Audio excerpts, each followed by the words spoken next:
Ada sebuah gambar di sana bukan foto manusia, melainkan sebuah ilustrasi visual yang sangat jelas. Gambar pocong. Kain kafannya kusam dan dipenuhi bercak tanah merah. Bagian hidungnya tersumbat kapas putih yang telah membusuk. Namun bagian mulutnya, mulut makhluk di gambar itu. Malam itu di pertengahan bulan Juli tahun 2018, Jakarta Selatan masih menyisakan sisa-sisa hawa panasnya. Namun di sudut pelataran UKI, hawa sedingin es seakan merayap perlahan lewat ujung-ujung kaki 4 orang manusia. Mereka berdiri dalam lingkaran kecil di bawah temaram lampu jalan yang berkedip ritmis, seolah memberi tanda akan adanya mara bahaya yang sedang mengintai. 4 orang itu, mereka bukanlah sahabat karib yang tumbuh bersama. Mereka hanyalah jiwa-jiwa asing yang dipertemukan oleh sebuah utas acak di sebuah grup komunitas pendaki media sosial. Ada Fitri, seorang perempuan muda yang malam itu tak pernah menduga bahwa langkah kakinya akan menuntunnya menyaksikan gerbang neraka. Ada Nela, perempuan kedua di kelompok itu yang cenderung pendiam namun memiliki intuisi yang tajam. Lalu ada Dani, sosok pria supel, berani, taat beragama yang hafal banyak ayat suci di luar kepala. Dan yang terakhir, pria yang menginisiasi perjalanan ini di grup chat, yaitu adalah Eman. Eman malam itu tampak biasa saja. Di mata Fitri, dia hanyalah seorang pemuda ramah, sopan, cenderung tenang. Dia menggenakan jaket gunung tebal, memanggul carrier besar, berdiri menanti jemputan mobil online yang telah mereka sewa untuk mengantar mereka langsung menuju ke Jawa Timur, ke sebuah tempat bernama Gunung Kawi. Sembari menunggu pengemudi online tiba, Dani yang rupanya memiliki pemahaman tentang seluk-beluk mitos tanah Jawa membuka obrolan. Suaranya agak berat malam itu ketika dia berbisik. "Man, lu yakin kita mau ke Gunung Kawi? Jalur Pacet itu sepi. Lagian, lu tahu sendiri kan rumor tentang gunung itu? Orang-orang kesana bukan cuma buat nikmatin alam. Banyak yang bawa niat busuk loh." Fitri dan Nela hanya mendengarkan, mengira itu hanya bumbu obrolan pendaki malam hari agar suasana menjadi lebih seru saja. Namun, malam itu Eman melempar pandangan ke kegelapan jalan. Ada senyum tipis di sudut bibirnya. Sebelum dia menjawab dengan nada yang sangat datar, "Gua emang sengaja milih gunung ini, dan sebenarnya gua ada maksud lain." Kalimat itu menggantung di udara. Dani mengerutkan dahi. "Maksud lain gimana, Man?" Tanyanya mendesak. Eman hanya terkekeh pelan, mengibaskan tangannya seolah ingin mengakhiri ketegangan prematur itu. "Nanti aja pas kita sampai di sana, gua ceritain. Intinya sebelum kita mendaki, gua mau sowan dulu ke kawasan religi di bawah. Orang tua gua titip amanat." Amanat, sebuah kata yang terdengar begitu mulia di telinga Fitri dan Nela malam itu. Mereka berpikir bahwa Eman adalah anak berbakti yang ingin mendoakan leluhurnya. Mereka tidak tahu, sama sekali tidak tahu, bahwa kata amanat yang diucapkan Eman malam itu adalah pembuka dari sebuah tirai petaka. Sesaat kemudian, lampu sorot mobil online membelah kegelapan UKI. Mereka masuk ke dalam mobil, membelah malam menuju timur tanpa menyadari bahwa mereka sedang mengantar sebuah tumbal menuju mejanya. Kalian mungkin mikir kalau teror di gunung itu cuma soal penampakan sekilas. Tapi, gimana kalau dari awal melangkah, Al-Quran yang kalian bawa mendadak ditolak sama tanah itu? Tinta hitamnya hilang, diganti sama lembaran gambar yang melotot ke arah kalian, seolah memberitahu ada nyawa yang enggak bakal pulang dari tempat ini. Waktu berputar membelah ratusan kilometer aspal, hingga akhirnya roda mobil berhenti di kawasan wisata religi Gunung Kawi. Jam digital di dashboard menunjukkan pukul 4:30 subuh. Kabut tebal mulai turun, menyelimuti area makam tersebut. Hari itu adalah hari kerja, bukan akhir pekan, membuat tempat yang biasanya dipadati peziarah itu tampak mati, sunyi, dan tak berpenghuni. Hanya ada 1-2 warung yang tutup rapat dan bayang-bayang pohon besar yang meliuk-liuk tertiup angin subuh. Eman memimpin jalan dengan langkah yang tegas, seolah dia sudah sangat akrab dengan bau tanah dan kemenyan yang menguar di tempat tersebut. Di belakangnya, Fitri berjalan sambil mendekap jaketnya rapat-rapat. Bulu kuduknya meremang atau merinding. Atmosfer tempat itu tidak seperti tempat ibadah atau ziarah biasa. Ada rasa sesak yang menghimpit di dada mereka. Mereka berempat kemudian duduk bersila di depan salah satu makam keramat yang diteduhi pohon tua. Suasana begitu senyap hingga suara napas mereka sendiri terdengar dengan sangat jelas. Eman merogoh saku tasnya, mengeluarkan sebuah buku Yasin kecil dengan cover hijau. Dia membagikannya atau setidaknya memperlihatkannya kepada yang lain. Gua mau ngirim doa buat leluhur, kata Eman dengan lirih. Dani yang sudah hafal surat Yasin di luar kepala memilih untuk tidak memegang buku. Fitri dan Nela bersiap membuka lembaran bukunya masing-masing. Namun, ketika Eman membuka buku Yasin miliknya untuk memimpin bacaan, udara di sekitar mereka mendadak turun beberapa derajat secara ekstrim. Eman pun tertegun. Jarinya terpaku di halaman pertama. Fitri yang duduk tepat di sebelah Eman melirik ke arah buku tersebut. Dan detik itu, jantung Fitri seolah berhenti berdetak. Buku Yasin itu kosong. Tidak ada satupun huruf Arab di sana. Tidak ada cetakan ayat. Hanya kertas putih polos, kosong, dan melompong. Eman mulai panik. Jarinya dengan cepat membolak-balik halaman dari halaman hingga ke bagian paling belakang. Dan isinya kosong. Semuanya hilang seolah tinta hitamnya larut ke dalam kegelapan malam tersebut. Dan kejutan mengerikan itu belum selesai. Tepat di lembar terakhir di bagian yang seharusnya berisi catatan nama almarhum, lembaran itu tidak kosong. Ada sebuah gambar di sana, bukan foto manusia, melainkan sebuah ilustrasi visual yang sangat jelas. Gambar pocong. Kain kafannya kusam dan dipenuhi bercak tanah merah. Bagian hidungnya tersumbat kapas putih yang telah membusuk. Namun bagian mulutnya, mulut makhluk di gambar itu menganga sangat lebar. Robek hingga kerahang, seolah-olah sedang menjeritkan kelaparan yang teramat sangat. Eman pun berteriak pelan. Refleks melemparkan buku itu ke tanah dekat akar pohon besar. Wajahnya pucat, peluh dingin bercucuran di pelipisnya meskipun udara subuh itu menusuk tulang. Dani segera mengambil buku itu, memeriksanya kembali bersama Nela. Gambar itu nyata, bukan halusinasi. Udah, jangan dipikirin, ini aneh banget, tapi mending kita lanjut doa. Yang enggak hafal, baca Al-Ikhlas aja ya. Tegas, Dani mencoba menenangkan suasana. Walau suaranya sendiri sedikit bergetar. Doa tetap dilantunkan di tengah kepungan udara mistis, namun sepanjang lantunan ayat suci itu, mata Fitri tak bisa lepas dari buku Yasin yang tergeletak di dekat akar pohon tersebut. Di keremangan subuh, Fitri bersumpah di dalam hatinya. Dia melihat lembaran buku yang terbuka itu bergerak-gerak sendiri. Seolah ada tangan tak kasat mata yang sedang meraba gambar pocong di dalamnya. Eman hanya tertunduk, tangannya gemetar hebat, bukan karena takut, melainkan karena dia tahu kehadirannya telah disambut oleh entitas yang dia cari. Hal paling horor dari sebuah pendakian bukan saat kalian ketemu sama banyak setan, tapi saat kalian tahu di gunung sebesar itu cuma kelompok kalian yang berjalan naik.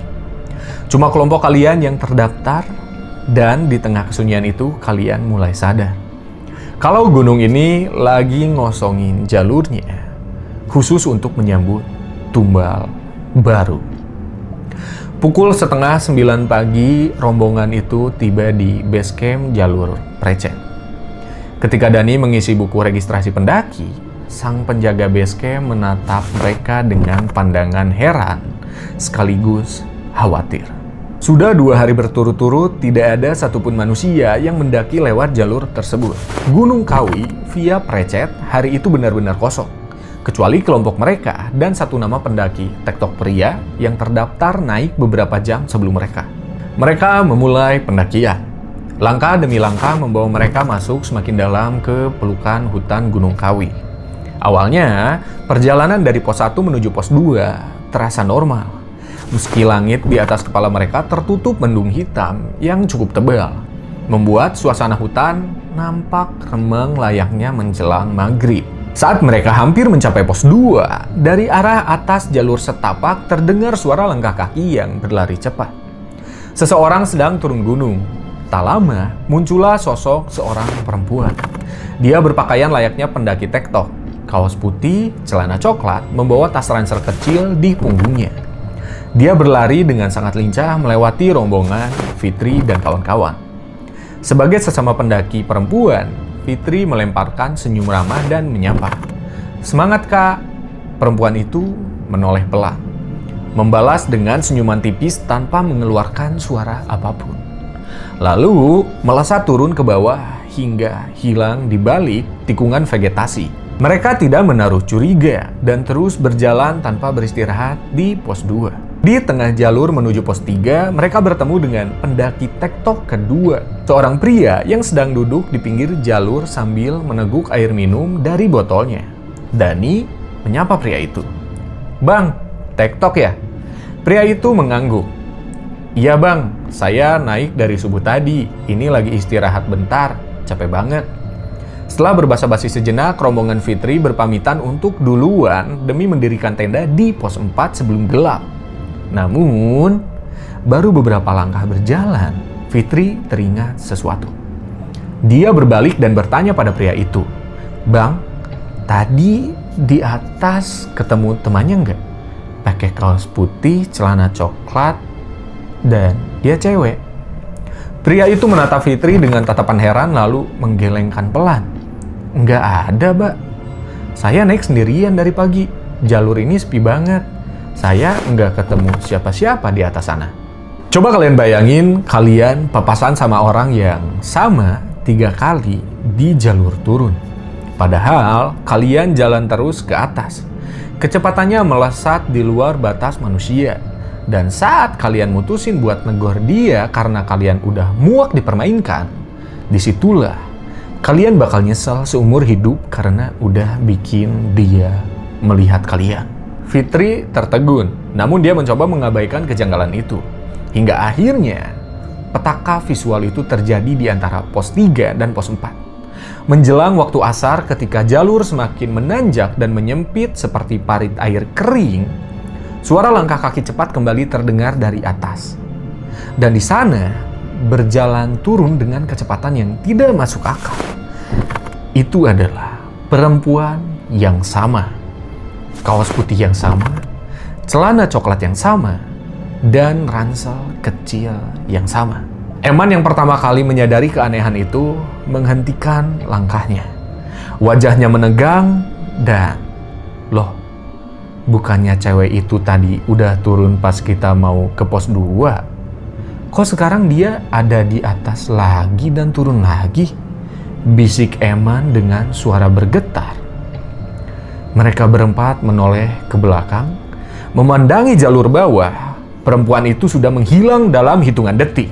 Kecepatannya berlari di medan curam seperti itu menembus batas nalar manusia. Dani yang ada di sana seperti biasa mencoba menenangkan keadaan. Udah, jangan dibahas. Mungkin kita salah lihat. Fokus sama jalur pegangan kanan kiri, jangan sampai meleng, pintanya. Mereka mempercepat langkah hingga akhirnya tiba di area camp di pos 4. Tepat saat matahari meredup di ufuk barat, digantikan oleh remang-remang abu-abu sandekala yang mencekam. Mereka mendirikan 2 tenda, memasak dan makan malam dalam keheningan yang dipaksakan. Sesaat setelah maghrib bergulir, ketika Fitri baru saja keluar dari tenda untuk membuang sampah, Matanya menangkap sebuah pergerakan di pinggir vegetasi hutan yang gelap gulita. Jantungnya serasa copot. Di sana berdiri perempuan berkaos putih itu.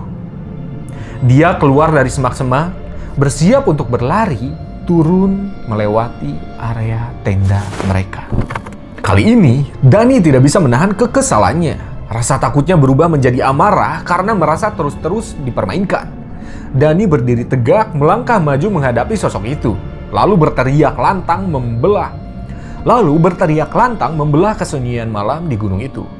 "Woi, gua tahu ya, lu bukan manusia. Berhenti lu, nggak usah jahil sama kita. Kita kesini murni cuman mau naik gunung, masing-masing aja. Jangan saling ganggu, rese lu. Gua nggak suka diginiin." Sosok perempuan berkaos putih itu mendadak berhenti. Posisinya membelakangi rombongan tersebut, berdiri kaku seperti patung di batas kegelapan hutan.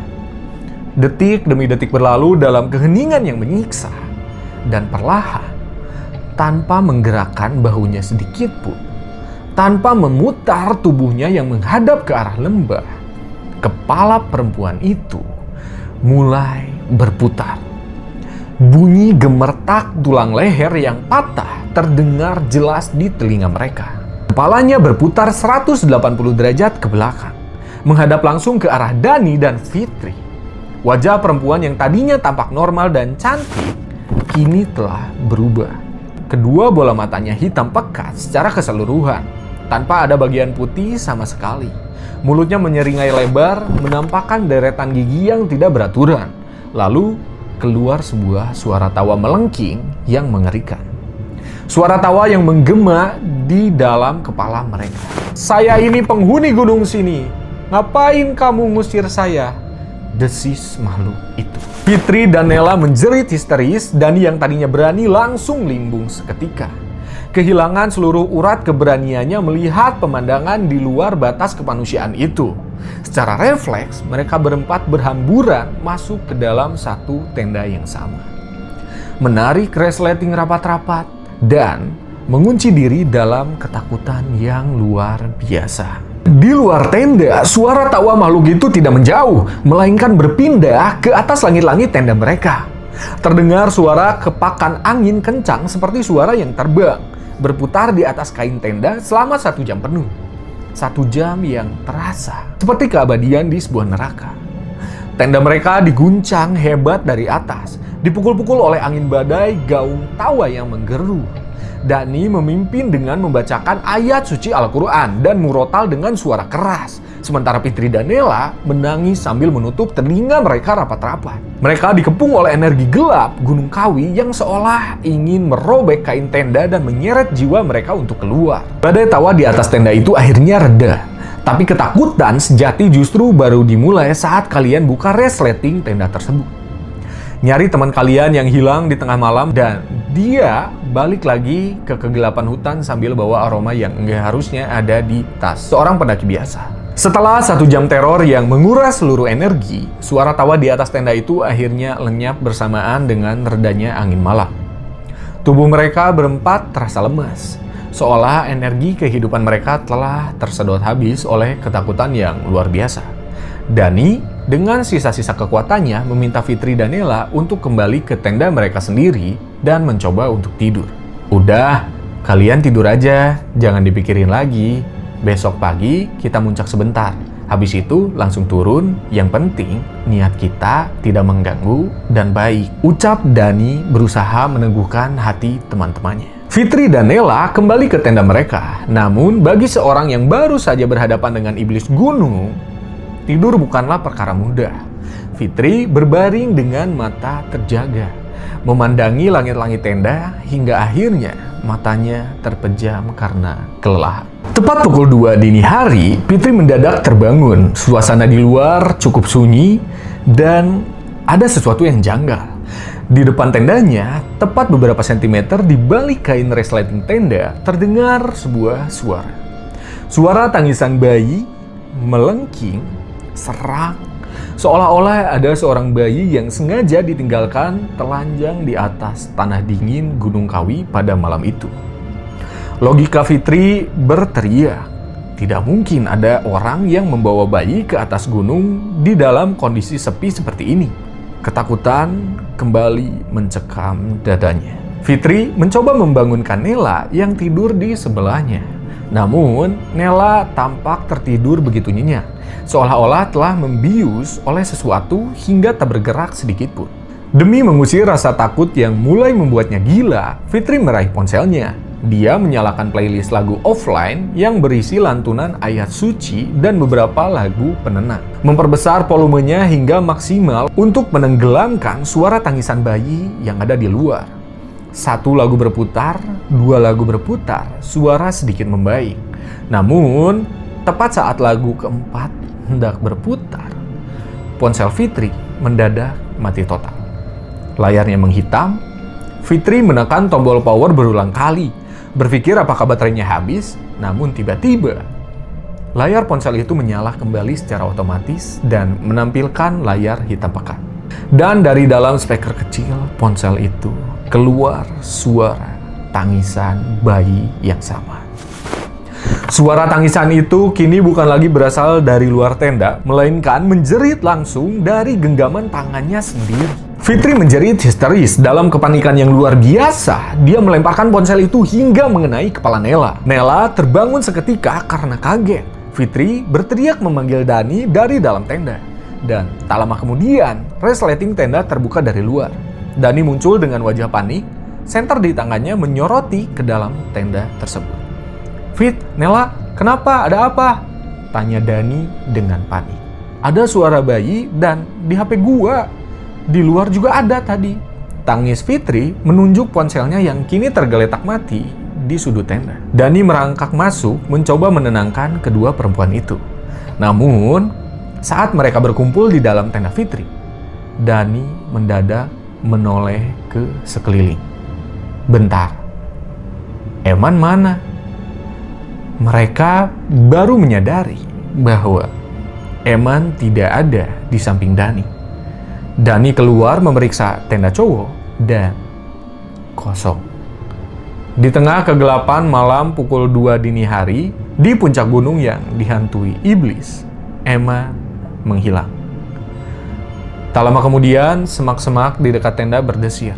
Sesosok tubuh berjalan keluar dari kegelapan hutan. Itu adalah Eman. Dia berjalan santai mendekati tenda dengan kedua tangan dimasukkan ke dalam saku jaketnya. "Lu dari mana aja sih, Man? Kita lagi ketakutan di sini, lu malah keluyuran," seru Dani kesal. Namun saat Eman melangkah mendekat ke arah sorot center, ada sesuatu yang menusuk indera penciuman Fitri.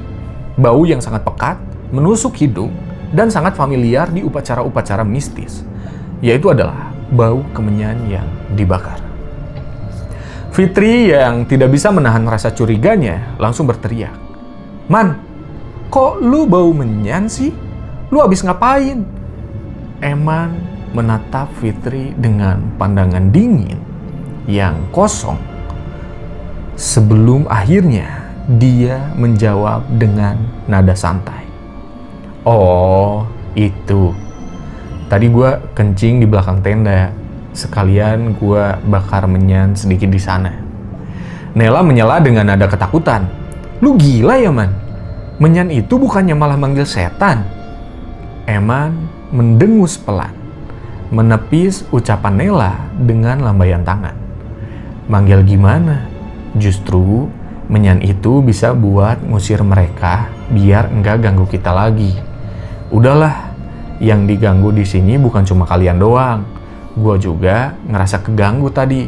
Kalau kalian pada takut, ya udah, gua sama Dani bakal standby duduk di depan tenda kalian sampai pagi." Malam itu berakhir dengan Dani dan Eman yang terjaga di luar. Namun Fitri tidak bisa tidur lagi. Bau kemenyan yang melekat pada tubuh Eman malam itu terasa berbeda. Itu bukan bau kemenyan pengusir setan. Itu adalah bau undangan. Bau yang disiapkan untuk menjamu para penguasa kegelapan yang sedang menunggu kesepakatan darah. Keesokan paginya sekitar pukul 9, rombongan itu melakukan summit menuju puncak Gunung Kawi. Teror malam hari seolah menguap digantikan oleh kelelahan fisik. Tepat di hari itu, Eman berulang tahun yang ke-22. Di puncak gunung yang diselimuti kabut tipis, Eman berdiri memandangi kawah dan lembah yang di bawahnya. Dia menangkupkan kedua tangannya, memejamkan mata, dan menggumamkan sebuah doa ulang tahun dengan suara yang cukup keras untuk didengar oleh yang lain. Gua pengen usaha gua sukses, gua pengen kaya raya, gua capek hidup miskin. Fitri dan yang lain hanya menganggap itu sebagai candaan atau harapan normatif seorang pemuda yang sedang berulang tahun di gunung yang terkenal dengan mitos pesugihannya. Mereka sempat tertawa kecil dan mengamini ucapan Eman. Namun, setelah doa itu diucapkan, raut wajah Eman berubah drastis.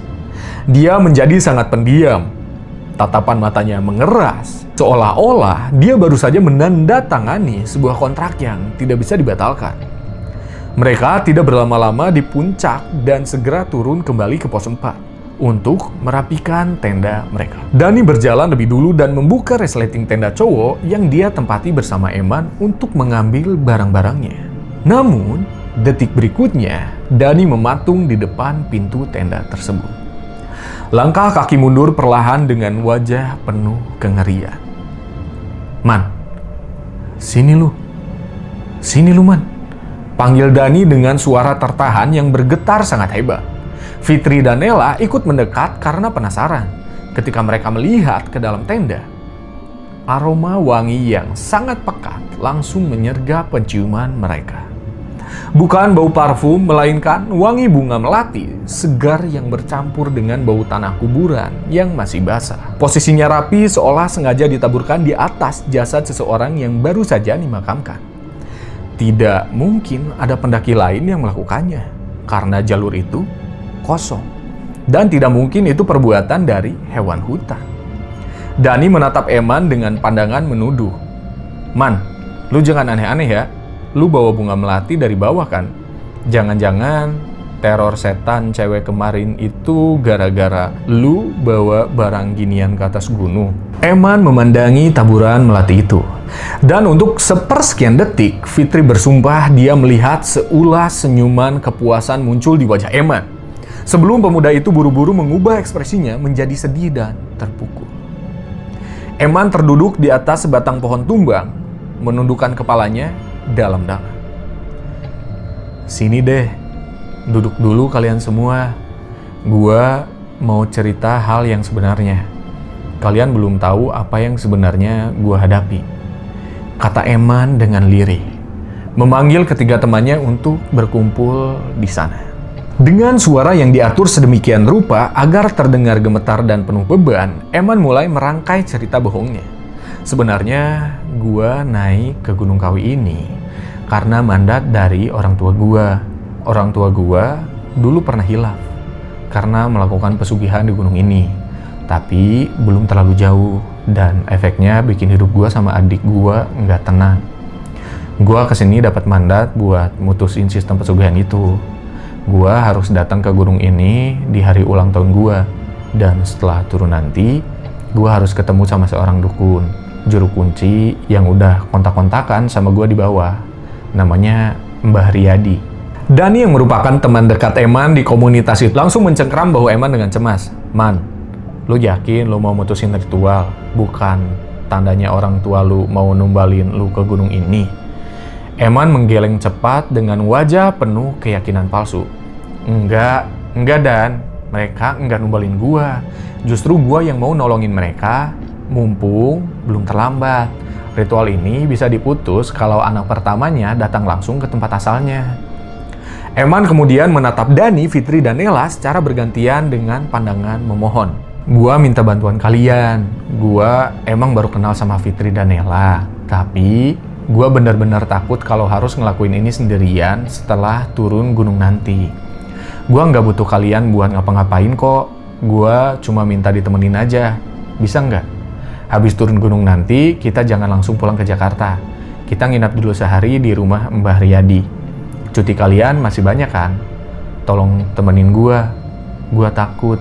Rasa iba yang mendalam langsung mengetuk hati Dani, Fitri, dan Nela. Mereka melihat Eman sebagai seorang pemuda yang sedang berjuang mempertaruhkan nyawanya demi menyelamatkan keluarganya dari jerat kutukan pesugihan hitam. Dani yang merasa bertanggung jawab sebagai teman langsung menyetujuinya. "Gua ikut, Man. Gua bakal jagain lu. Gua takut lu kenapa-kenapa pas ritual pemutusan itu." Fitri dan Nela pun akhirnya mengangguk setuju. Mereka tidak pernah menyadari bahwa dengan menyetujui permintaan itu, mereka baru saja melangkah masuk lebih dalam ke dalam jebakan sang predator jiwa. Perjalanan turun gunung berlangsung cepat tanpa gangguan berarti. Sesampainya di base camp pada malam hari, Eman langsung bernegosiasi dengan pengemudi mobil online yang mereka sewa, memberikan uang tambahan yang cukup agar bersedia mengantar mereka ke sebuah desa pelosok yang terletak jauh di kaki Gunung Kawi. Sebuah desa yang tidak tertera dengan jelas di peta digital, tersembunyi di balik rapatnya hutan belantara. Mobil membelah jalanan tanah yang sempit, dikelilingi pohon-pohon raksasa yang gelap. Ketika mereka memasuki batas desa, pandangan Fitri bertumbuh pada sebuah gapura batu tua yang dibumbuhi lumut kerang. Di balik gapura itu berjejer makam-makam kuno dengan batu nisan yang dibungkus kain kafan usang. Suasana desa itu mati, tidak ada aktivitas warga, hanya ada beberapa rumah panggung kayu yang lampunya temaram. Menurut bisikan yang beredar, desa itu adalah desa khusus, tempat berkumpulnya para pelaku spiritual hitam yang mengabdi pada pesugihan Gunung Kawi. Mereka tiba di rumah Mbah Riyadi sekitar pukul 9 malam. Rumah itu besar, kuno, berdinding tembok kusam dengan lantai semen yang dingin. Mbah Riyadi seorang lelaki tua berpakaian hitam dengan janggut putih yang panjang dan mata yang sangat tajam, menyambut mereka tanpa banyak ekspresi. Di dalam rumah itu terdapat 3 kamar, 1 kamar Mbah Riyadi, 1 kamar kosong, dan 1 kamar terkunci yang pintunya ditutupi kain mori hitam, yang dimana itu adalah kamar ritual. Mbah Riyadi meminta Fitri, Nela, dan Dani untuk tidur di ruang tengah beralaskan kasur tipis tanpa dipan. Sementara Eman, dia dibawa masuk oleh Mbah Riyadi ke dalam kamar ritual yang terkunci rapat itu. Malam itu, tepat pada pukul 2 dini hari, hawa mistis kembali membangunkan Fitri dari tidurnya. Rasa ingin buang air kecil memaksanya untuk pergi ke kamar mandi kuno yang terletak di bagian belakang rumah dekat sumur timba tua. Nela menemani Fitri berjalan menembus kegelapan lorong yang cukup dingin. Saat Fitri berada dalam kamar mandi dan Nela menunggu di luar di dekat sumur, sebuah suara aneh mulai terdengar. Suara itu bukan berasal dari hutan, melainkan menggema dari dasar sumur timba tua yang gelap gulita itu. Suara alunan musik gamelan Jawa dengan versi lamban, yang diikuti oleh suara senandung seorang perempuan, suara sinden yang mendayu-dayu, menyanyikan bait mantra Jawa kuno yang menyayat hati. Suara itu begitu nyata, menggema dari dinding-dinding sumur yang berair hitam. Fitri buru-buru keluar dari kamar mandi dengan wajah yang pucat. Nela sudah gemetar hebat di dekat sumur. Tanpa membuang waktu, mereka berlari kembali ke ruang tengah dan membangunkan Dani. Namun, sebelum Dani sempat mencerna cerita mereka, dari ujung lorong kamar ritual, sosok Eman berjalan mendekat. Dia berdiri kaku di keremangan lampu minyak, menatap mereka bertiga tanpa berkedip, lalu menggerakkan jarinya, memberi isyarat agar mereka mengikutinya ke arah kamar ritual. Dani, Fitri, dan Nela berjalan pelan mengikuti sosok Eman dari belakang. Pintu kamar ritual itu kini telah terbuka sedikit. Dan ketika mereka mengintip ke dalam melalui celah pintu, seluruh tubuh mereka membeku, terkunci oleh pemandangan yang mengerikan di dalam kamar penuh sesajen dan asap dupa itu. Di dalam kamar bersila di atas lantai tanah, mereka melihat Eman yang asli sedang duduk dalam posisi semedi. Di atas pangkuannya duduk sesosok makhluk berwujud perempuan mengenakan kebaya putih kusam dengan rambut panjang sepinggang yang acak-acakan. Ketika makhluk itu menoleh perlahan ke arah celah pintu, setengah dari wajah perempuan itu tampak hancur busuk, dipenuhi ulat penemu bangkai, sementara setengah wajahnya lagi menyerupai sisik ular. Makhluk itu sedang mendekat erat tubuh Eman, seolah sedang melakukan hubungan gaib yang mengikat jiwa Eman. Jika Eman yang asli ada di dalam kamar itu, lalu siapakah sosok Eman yang baru saja berjalan menuntun mereka ke tempat ini? Mereka menoleh ke belakang secara serentak. Sosok Eman yang membawa mereka telah lenyap tanpa bekas di dalam lorong yang sunyi. Kepanikan massal meledak, mereka bertiga berlari kencang menuju kamar Mbah Riyadi, menggedor pintunya dengan brutal. Ketika Mbah Riyadi keluar, dengan ketenangan yang dingin, dia hanya berkata, "Nggak apa-apa, biarin aja. Eman yang asli itu yang ada di dalam kamar. Kalian kembali tidur sana. Itu cuma hal kecil biasa."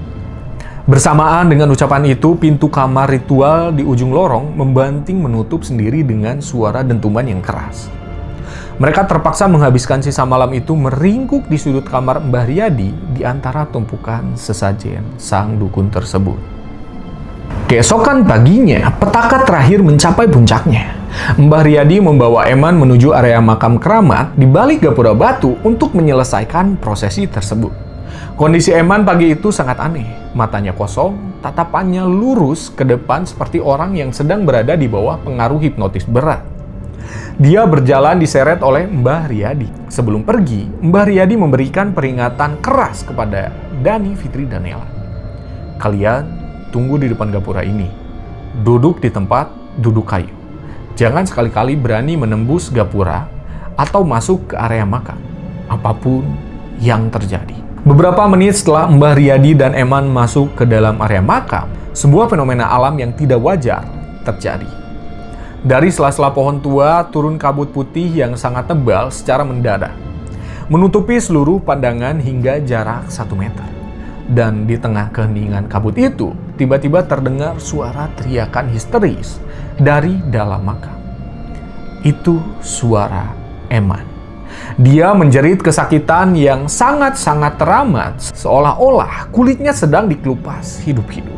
Dani yang mendengar teriakan sahabatnya langsung kehilangan kendali diri. Rasa setianya mengalahkan akal sehatnya. Eman diapain itu?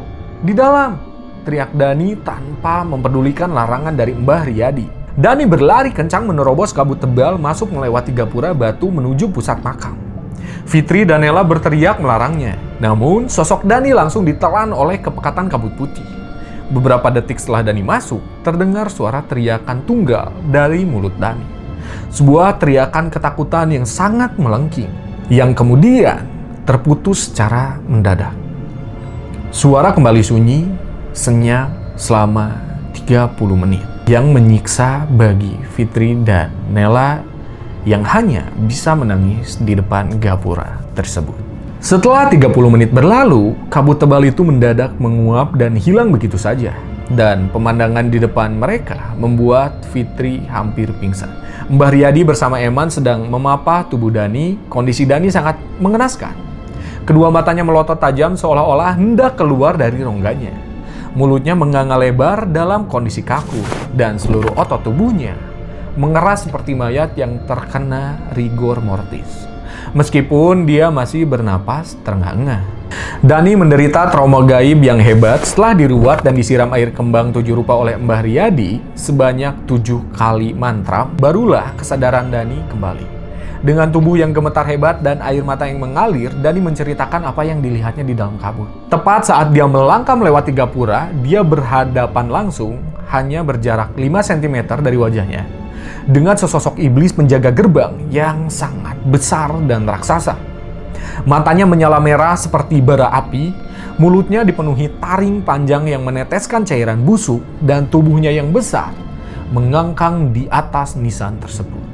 Makhluk itulah yang merenggut paksa kesadaran Dani karena berani melanggar batas suci dari ritual darah tersebut. Mereka segera pulang ke Jakarta hari itu juga. Di sepanjang perjalanan pulang di dalam mobil, Eman tampak benar-benar normal, sehat, bahkan cenderung santai. Ketika Dani bertanya apakah ritual pemutusan pesugihan orang tuanya berhasil, Eman hanya tersenyum tipis dan menjawab, "Berhasil kok, dan santai aja. Dengan kayak gini, gue udah bebas dari orang tua gue. Gue nggak bakal jadi tumbal mereka." Kalimat itu terdengar melegakan saat itu. Namun, makna aslinya baru terungkap 1 bulan kemudian. 1 bulan setelah pendakian kelam itu, Eman mengunggah sebuah status di WhatsApp miliknya. Sebuah berita duka. Kedua orang tuanya meninggal dunia secara mendadak dalam waktu yang hampir bersamaan. Fitri dan Nela dan Dani mengirimkan ucapan bela sungkawa di grup komunitas. mengira bahwa orang tua Eman meninggal dengan tenang setelah terlepas dari ikatan gaib. Namun, kejanggalan demi kejanggalan mulai menggelinding seperti bola salju. Kurang dari setahun sejak kematian orang tuanya, kehidupan ekonomi Eman melesat bak meteor. Usaha sablon pakaian miliknya yang tadinya kecil-kecilan di sudut gang rumahnya mendadak berkembang menjadi konveksi raksasa. Dia membuka banyak cabang, membeli aset, dan sering memamerkan penghasilannya yang mencapai puluhan hingga ratusan juta rupiah sebulan di media sosial. Dani, yang merasa ada sesuatu yang sangat salah dengan kecepatan kesuksesan itu, akhirnya mengkonfrontasi Eman secara langsung melalui telepon.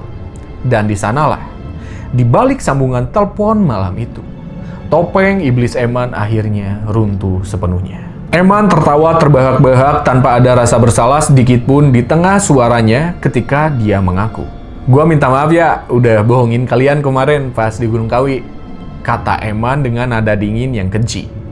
Cerita soal orang tua gua yang pesugihan dan mandat buat mutusin ritual itu, semuanya cuma karangan gua. Orang tua gua nggak tahu apa-apa. Kedatangan gua ke Gunung Kawi kemarin itu emang sengaja buat ngelakuin pesugihan atas nama gua sendiri. Dan yang gua bawa di dalam tas, yang kemarin, yang gua taruh di kamar Mbah Riyadi, itu adalah potongan rambut dan kuku kedua orang tua gua. Gua sengaja ke sana buat numbalin mereka berdua demi kesuksesan usaha gua. Dani langsung terkejut dan berteriak dari teleponnya, "Lu gila, Man? Lu tega bunuh orang tua lu sendiri lewat setan?" Eman mendengus, suaranya merubah menjadi penuh dendam yang tertahan. "Ngapain gua harus sayang sama mereka, Dan? Dari kecil gua nggak disekolahin. Cuma lulus SD, langsung disuruh kerja kasar buat biayain adik-adik gua. Bapak gua kerjanya cuma leha-leha, kasar. Ibu gua abusif, tiap hari pukulin gua. Gua diperas habis-habisan bagai sapi perahan. Sampai gua gede, mereka udah miskin, tapi anaknya banyak. Bikin hidup gua hancur sebagai sandwich generation. Ya, sekalian aja mereka berdua gue jadiin modal buat gue kaya raya. Toh, sekarang gue udah sukses, gue hidup enak, adik-adik gue bisa gue kasih duit dengan gampang. Suruh kerja di sablon gue, nggak ada yang perlu gue sesali." Fitri yang mendengarkan cerita pengakuan Eman dari Dani merasakan seluruh darah di tubuhnya mendidih sekaligus sedingin es. Pemuda sopan yang mendaki bersama mereka yang mereka kasihani, yang mereka temani hingga ke pelosok desa mistis, ternyata adalah sebuah monster yang lebih mengerikan daripada iblis kepala terbalik di Gunung Kawi. Eman telah memanfaatkan empati, doa, dan kehadiran teman-temannya sebagai perisai magis agar ritual penumbalan darah orang tuanya berjalan lancar tanpa hambatan. Hingga hari ini, usaha sablon milik Eman dikabarkan semakin menggurita. Bahkan video-video konten bisnisnya seringkali viral di media sosial. Dia hidup bergelimbangan harta di atas tanah yang dibasahi darah orang tuanya sendiri. Namun, dalam dunia spiritual hitam, tidak ada makan siang yang gratis. Setiap helai kekayaan yang dinikmatinya adalah hutang nyawa yang terus berbunga. Entah sampai kapan kontrak darah itu akan membiarkannya tersenyum, karena di luar sana, di bawah bayang-bayang kabut hitam Gunung Kawi, para penagih janji gaib sedang mengasah taring mereka. Menanti waktu yang tepat untuk menyeret jiwa sang anak durhaka masuk ke dalam keabadian neraka jahanam. Oke, segitu aja cerita kali ini. Buat kalian semua yang punya pengalaman mistis atau mungkin punya pengalaman pribadi juga di Gunung Kawi tersebut, boleh langsung aja ceritakan dan komen di kolom komentar di bawah. Terima kasih buat kalian semua yang udah menonton sampai akhir, dan tidak lupa dan tidak bosan-bosan gue mohon dan meminta untuk subscribe channel ini, tolong, karena ini channel baru saja dimulai dan gue akan sangat senang dan berterima kasih dan bersemangat jika kalian subscribe channel ini. Dan gue doakan buat kalian semua yang subscribe channel ini, semoga rezeki kalian dilancarkan, dilimpahkan, dan dibanyakan, dikaruniai dengan kesehatan, dan segala cita-cita yang sedang kalian usahakan cepat-cepat terkabul. Oke, sekali lagi gue Dika, terima kasih dan assalamualaikum warahmatullahi wabarakatuh.